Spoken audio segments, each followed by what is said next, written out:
হাঁচি রাজকুমার। এক সময় এক রাজা ও তার রানী এক দুর্দান্ত পার্টির আয়োজন করেছিলেন তাদের নবজাতক পুত্র প্রিন্স রোল্যান্ডারের নামকরণের সম্মানে।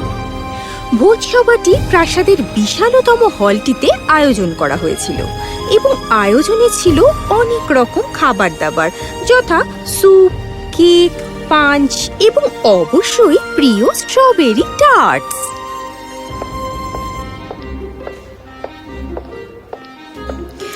একজন ভালো হোস্টেসের মতো রানী খাবার পরিবেশনের দিকে নজর রেখেছিলেন এবং কিছুটা উদ্বেগের সাথে নজর করলেন যে হলের ডান দিকের কাউকে স্ট্রবেরি টার্টস পরিবেশন করা হয়নি। সেই সময় প্রধান রাঁধুনিকে বরং বিবর্ণ এবং উদ্বিগ্ন দেখাচ্ছিল। তাড়াতাড়ি ভিড়ের মধ্যে গিয়ে সে রানীর কানে ফিসফিস করে বলল, মহারানী, স্ট্রবেরি টার্ট সব শেষ। রানীর মুখ ফ্যাকাশে হয়ে গেল। আমাদের কাছে কি অন্যান্য পেস্ট্রি আছে? আছে মহারানী। বরং ওগুলোর মধ্যে থেকে একটা পরিবেশন করো। রাঁধুনি চলে গেলেন এবং রানী ব্যস্ত হয়ে পড়লেন। কিছুক্ষণ পর হঠাৎ একটা কণ্ঠস্বর গর্জন করে উঠল, আমার ভাগের স্ট্রবেরি টার্টস কোথায় গেল? অবাক হয়ে সকলেই ঘুরে দাঁড়িয়ে দেখলেন মালভোলিয়া নামের এক বয়স্কা পরী কোমরে 2 হাত দিয়ে দাঁড়িয়ে রয়েছে, আর তার প্লেটে পেস্ট্রি ছিল। মহারানী চট করে ওনার কাছে গেলেন। আমি খুব দুঃখিত ম্যাডাম ম্যালভেলিয়া, কিন্তু স্ট্রবেরি টার্ট সব শেষ হয়ে গেছে। তার মানে তুমি বলতে চাইছো যে তুমি শুধু তোমার বিশেষ বন্ধুদের জন্যই বানিয়েছিলে? আপনার জন্য আমি পরে পাঠিয়ে দেব। স্ট্রবেরি টার্টস তার প্রিয় বন্ধুদের জন্য রানী নিজে হাতে বানিয়েছেন, আর আমার জন্য, বয়স্ক এবং সম্মানীয় পরীর জন্য একটি সাধারণ পেস্ট্রি। আমি খুবই অপমানিত বোধ করছি। না,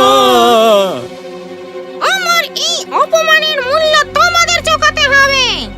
আমি অভিশাপ দিচ্ছি যে প্রতিবার যুবরাজ হাঁচি দেবে যখন, কিছু একটা বদলে যাবে যতক্ষণ না।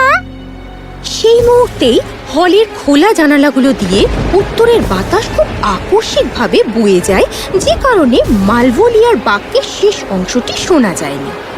তারপরে মালভোলিয়া আঙুলে চুটকি মেরে সবার চোখের সামনে দিয়ে অদৃশ্য হয়ে যায়। হঠাৎ একটা শিশুর কান্না শোনা যায়, আর সে শুনে রাজা ও রানী আতঙ্কিত হয়ে ছুটে যান যেখানে তাদের ছোট্ট যুবরাজ হলের এক বিশেষ জায়গায় তার দোলাতে ছিল।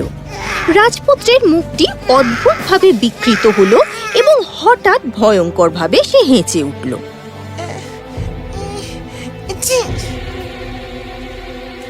সবাইকে ভয় পাইয়ে রাজপ্রাসাদের রাজজ্যোতিষী একটি ঘড়িতে পরিণত হলো। রক্ষী, ঘড়িটি নিয়ে ক্যাথেড্রালের পবিত্র স্থানে রেখে দাও। দুজন রক্ষী এসে ঘড়িটিকে নিয়ে যাওয়ার পর অতিথিদের মধ্যে ফিসফাস শুরু হয়ে গিয়েছিল। ভোজন পর্বটি খুব বিষণ্ণভাবে শেষ হলো। পরে রাজা ও রানী রাজ চিকিৎসক ডাক্তার পিলকে ডেকে আনালেন। যুবরাজকে হাঁচি দেওয়া থেকে বাঁচানোর জন্য আমরা কি করব ডাক্তার? ঠান্ডা এবং মরিচের মতো হাঁচি সৃষ্টিকারী কারণগুলি থেকে যুবরাজকে অবশ্যই দূরে রাখতে হবে। যুবরাজকে একটি বিশেষ কক্ষে রাখা উচিত, যেখানে শীতজনিত রোগের পরীক্ষা না করে এবং জীবাণু রক্ষাকারী পোশাক না পরা পর্যন্ত কাউকে ঢুকতে দেওয়া যাবে না। আপনার যদি পাহাড়ে কোনো দুর্গ থাকে তবে তাজা বাতাসের জন্য যুবরাজকে সেখানে নিয়ে যান, সেটাই ভালো হবে। স্বর্ণ পর্বতে একটি উচ্চ অট্টালিকা আছে আমার। হ্যাঁ, ওটা খুবই স্বাস্থ্যকর জায়গা।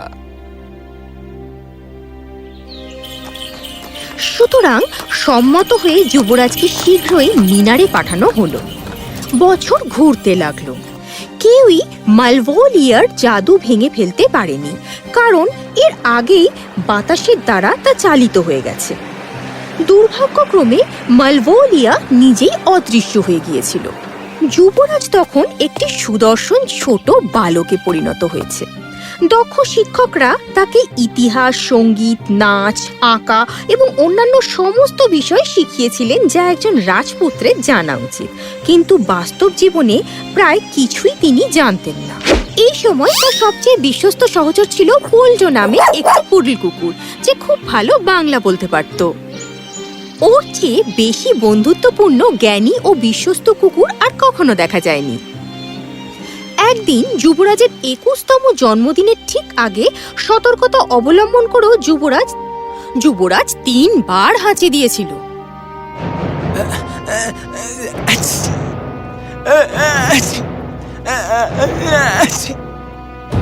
প্রথম হাঁচিতে পোল্টো ব্যতীত রাজ্যের সমস্ত কুকুর বিড়ালে এবং সমস্ত বিড়াল কুকুরে পরিণত হলো। গুরুতর না হলেও পরিবর্তনটি অবশ্যই অদ্ভুত এবং প্রকৃতি বিরুদ্ধ ছিল। সমস্ত বিড়াল লোকেদের দেখে ঘেউ ঘেউ করে রাস্তায় নামতো আর তাদের তাড়া করত। অন্যদিকে কুকুরগুলো রান্নাঘরের চুল্লির নিচে থাকতো এবং সেখানে ইঁদুরের সন্ধান করত। তাদের মালিকের দৃষ্টি আকর্ষণ করার জন্য কুকুরগুলো ম্যাও ম্যাও করত। দ্বিতীয় হাঁচিতে 70 বছরের বেশি বয়স্ক সমস্ত বৃদ্ধেরা বটগাছে পরিণত হয়েছিল। এই হঠাৎ রূপান্তরে কাছের মানুষগুলো আরো অবাক হয়ে গেল। ও তৃতীয় হাঁচিতে আর্ট মিউজিয়ামের ছবিতে থাকা সবাই জীবিত হয়ে উঠল। ছাগ দেবতা, বন দেবতা, পরী, রোমান সিনেটর, দীর্ঘ মৃত সেলিব্রিটি এবং ঐতিহাসিক ব্যক্তিদের চোখের পাতা পিটপিট করতে লাগলো।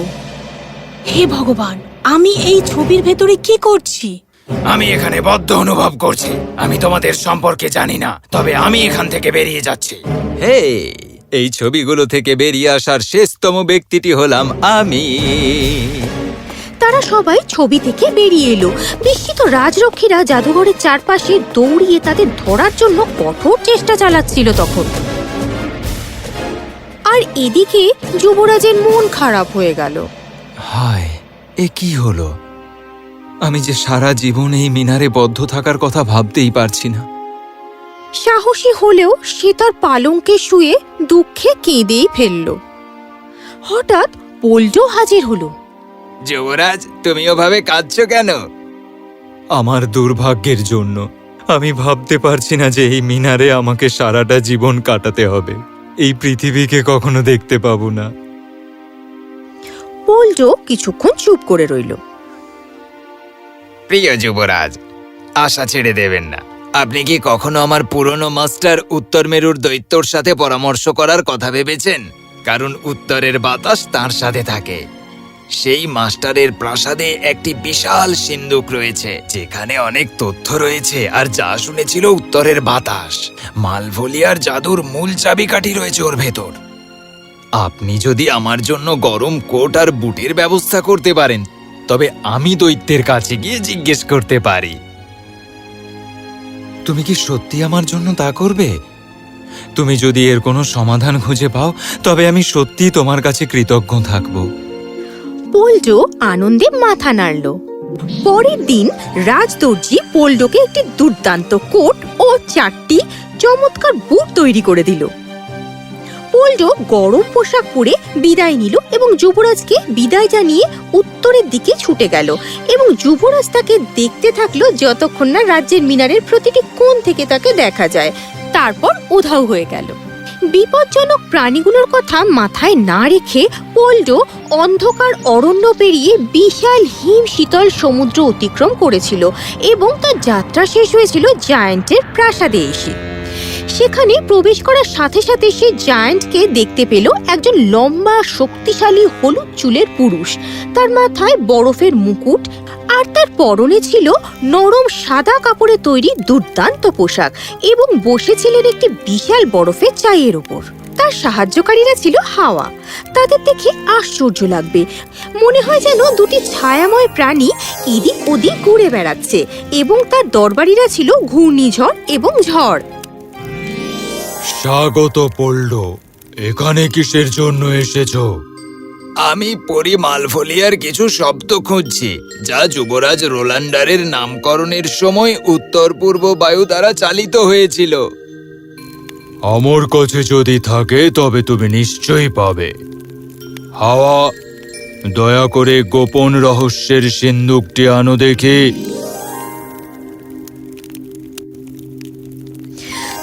হাওয়া সিন্দুকটি নিয়ে এলো। সিন্দুকটি পাথরের তৈরি এবং কোণাগুলো তুষারের হিরে দিয়ে খচিত ছিল। এতে বাতাসে শোনা সমস্ত গোপন কথা, স্বীকারোক্তি, শপথ, আনন্দময় হাসি এবং সহজ কথার সব রহস্য সঞ্চিত ছিল।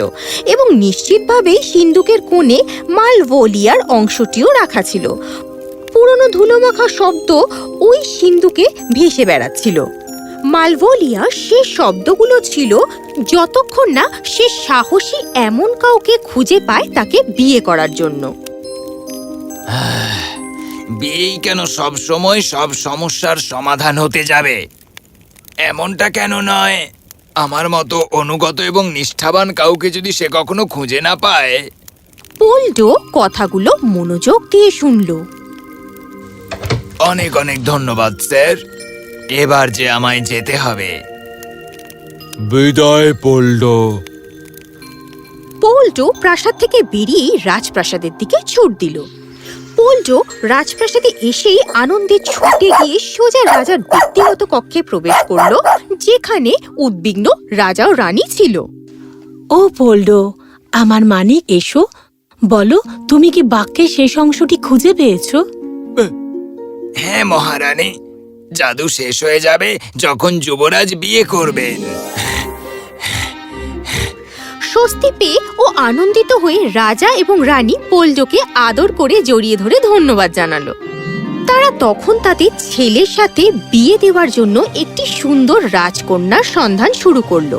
যদিও সমস্ত রাজকন্যারা রাজকুমারকে বিয়ে করতে ভয় পেয়েছিল এবং তাই অনুরোধ প্রত্যাখ্যান করেছিল, যা রাজ দম্পতির জন্য খুবই হতাশাজনক ছিল। অবশেষে একমাত্র রাজকন্যা বাকি ছিল, যে রাজকন্যা নিজেই জাদু বলে শাপগ্রস্ত ছিল। একটি পরী প্রচন্ড রাগে তার বাদামি চুলকে উজ্জ্বল নীল রং করে দিয়েছিল এবং নাকটিকে পা পর্যন্ত দীর্ঘ করে দিয়েছিল, কারণ আয়নায় নিজের প্রশংসায় ব্যস্ত থাকা রাজকন্যা তাকে লক্ষ্য করতে ব্যর্থ হয়েছিল। আমাকে ক্ষমা করে দিন, আমি আপনাকে অপমান করতে চাইনি। ঠিক আছে, আমি তোমাকে ক্ষমা করছি। তুমি তখনই অভিশাপ মুক্ত হবে যখন তোমার ভালোবাসার মানুষ তার অভিশাপ থেকে মুক্তি পাবে। বিদায়। এই অসুখী রাজকন্যাই একমাত্র যে দুঃখী যুবরাজ রোল্যান্ডারকে মেনে নিতে রাজি হয়েছিল। রাজা রানীর রাজি হওয়া ছাড়া কোনো উপায়ই ছিল না। শীঘ্রই বিয়ের দিন চলে এলো। প্রিন্সকে খুবই হ্যান্ডসাম লাগছিল আর তার কনেকেও যথাযোগ্য লাগছিল। ঠিক যখন অর্ধেক বিয়ের অনুষ্ঠান সম্পূর্ণ হলো, ঠিক তখনই প্রিন্সের প্রবলভাবে হাঁচি পেল। সে অনেক চেষ্টা করলো সেটাকে নিয়ন্ত্রণ করার, কিন্তু